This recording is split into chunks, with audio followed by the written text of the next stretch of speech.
So this is lesson 1.6. Make sure you have your note packet out. You're going to fill in as we go through.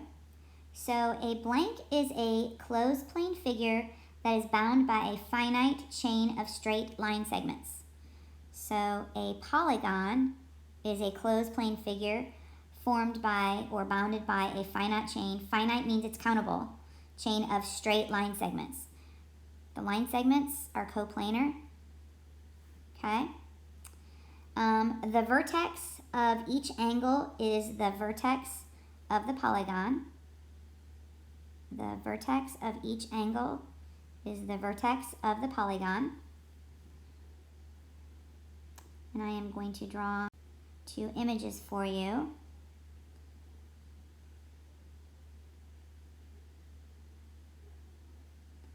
This would be an example of a convex polygon. A convex polygon is a polygon that contains no points inside the polygon when all of the sides are connected. Let me show you what that means. So these are the vertices. And when I connect all of the sides, there are no points that lie inside of the polygon. However, you have what's called a concave, and I remember this because one of the sides cave in.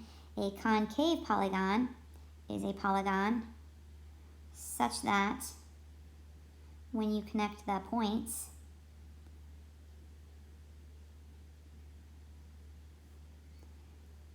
it's a polygon that has the points that lie inside the polygon when all of the points are connected. So look at this. If I were to do this, do you see that you have a point that lies inside?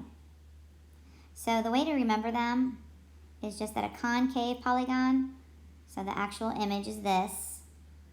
A concave polygon caves in, okay? All right, let's keep moving along. So next, we are going to name the polygon by its number of sides and then classify it as convex or concave. The number of sides of a polygon is something that's going to be on your test, so I think it's important to remember it. So you should know a 3-sided polygon, a 4-sided polygon, a 5-sided polygon, a 6-sided polygon, a 7-sided polygon, an 8-sided polygon,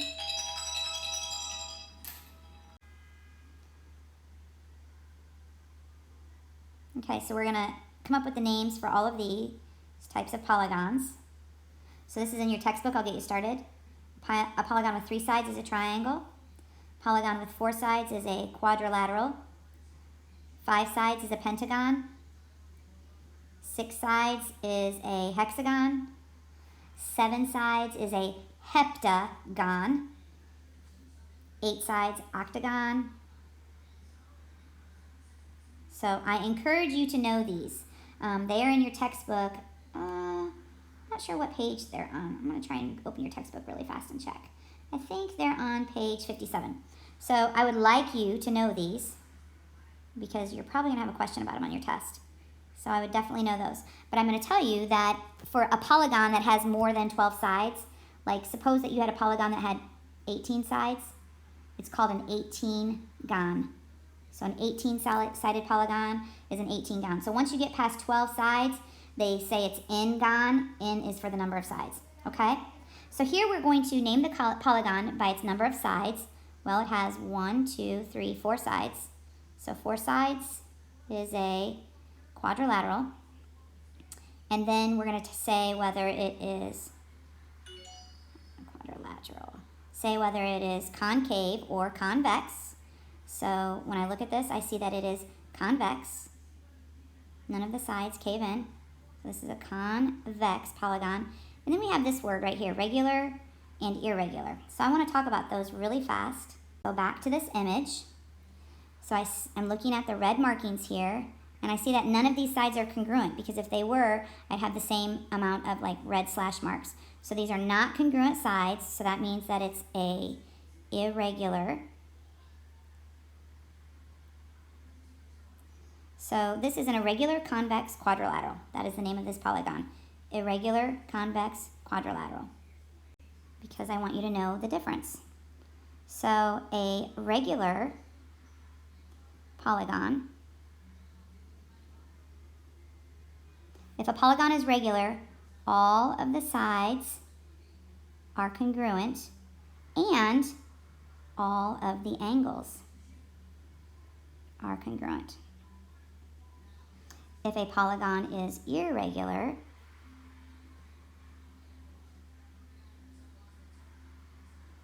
the sides and angles are not congruent, okay? So this is all. All of the sides are congruent and all of the angles are congruent for it to be regular. So, okay, we already talked about what makes it regular and irregular. So let's look at this polygon. So this polygon has 1, 2, 3, 4, 5, 6, 7, 8, 9 sides. And a 9-sided polygon is called a nonagon. If it has 9 sides, it's a nonagon. Nonagon. Is this polygon regular or is it irregular? Well, it is irregular. And you can see that because all of the sides are not the same. So this is an irregular, and is this concave or convex? Well, this is concave. Okay, so this is an irregular concave nonagon. All right, next we're going to talk about, so we're talking about two-dimensional figures. So we're just going to touch on things that you should already know, how to find perimeter, circumference, and area of two-dimensional shapes, a triangle, a square, a rectangle, and a circle. So these are basic geometric formulas. You learn these in probably 5th and 6th grade. These would not be provided for you on a test. You should absolutely know how to find the area of a triangle and the perimeter of a triangle, the area and perimeter of a square, the area and perimeter of a rectangle, and the area and circumference of a circle. So example number 2a, asks us to find the perimeter and the area of the figure. So remember, the perimeter of a rectangle could be written as 2 times the length plus 2 times the width, which equals 2 times 4.6 plus 2 times 2.3. So that equals 9.2 plus 4.6, which equals 13.8 centimeters. That would be your perimeter. Your area is the length times the width. So 4.6 times 2.3, and that is, using a calculator really fast because I don't want to do this with my brain today, sorry. That is 10.58. 10.58 centimeters squared. It's really important that you remember units, especially when they're provided for you. And it's also really important that you remember that units are just units for perimeter, circumference, and they're squared for area. Remember, area is square area. Okay. So let's find the perimeter and the area of this pentagon. I'm going to try to make it as big as possible so I can draw on it.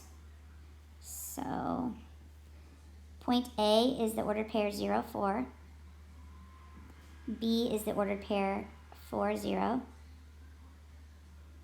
C is the ordered pair 3, negative 4. D is the ordered pair negative 3, negative 4. And E is the ordered pair negative 3, 1. So I am going to connect my points or vertices first. So you can go about this a couple of ways. To find the area, I would break this up into triangles or trapezoids. So let's find the area first. So I want you to look at this shape right here. So if I wanted to find the area of this shape, I know that the area of a trapezoid is B1 plus B2 times H all over 2. Base 1, 1, 2, 3, 4, 5. B2, 1, 2, 3, 4, 5, 6, 7, 8.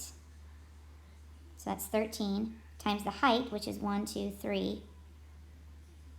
So 13 times 3 is 39, divided by 2 is 19.5 units squared. So that's just this one portion. Now I'm going to take this.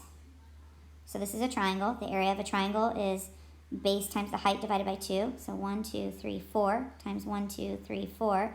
4 times 4 is 16. Divided by 2 is 8.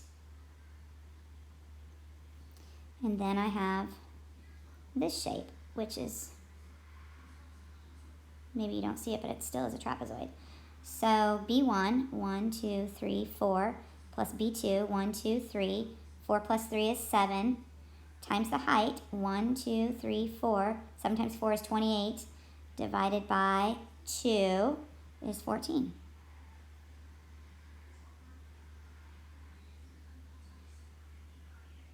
So when I add all these up, I find out that the area is 41.5